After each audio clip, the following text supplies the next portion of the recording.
You've probably assumed murder is a modern invention, something born from cities, money, or crowded streets. But the real answer is far stranger. It happened long before writing, long before agriculture, long before anything you'd call civilization.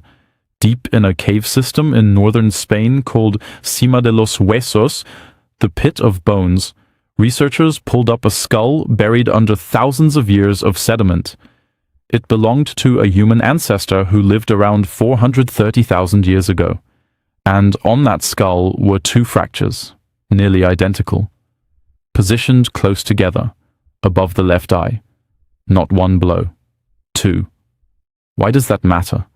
A single injury could be an accident, a fall, a rock slide, but two blows to the same small area, delivered from roughly the same angle, almost never happen by chance.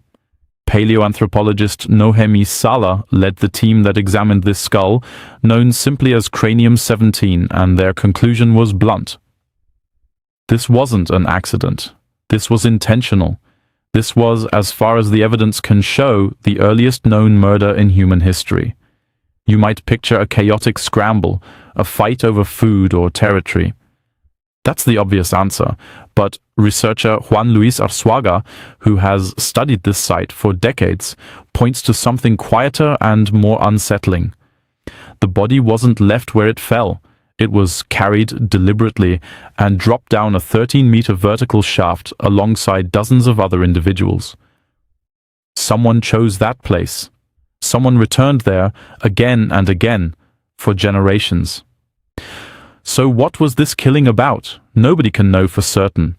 But anthropologists studying small group societies today point to one pattern that shows up again and again across cultures and centuries.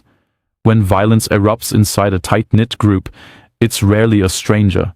It's rarely random. It's someone close. A rival for status. A rival for a partner.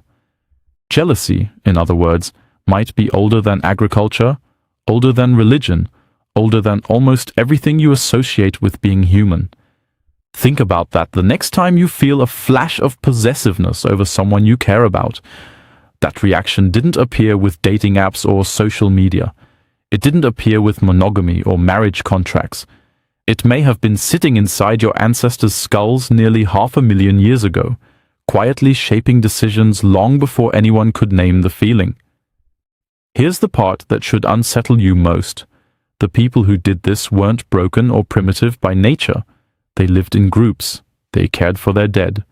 They carried a body across rugged terrain and lowered it into a pit, which is itself a strange, almost reverent act.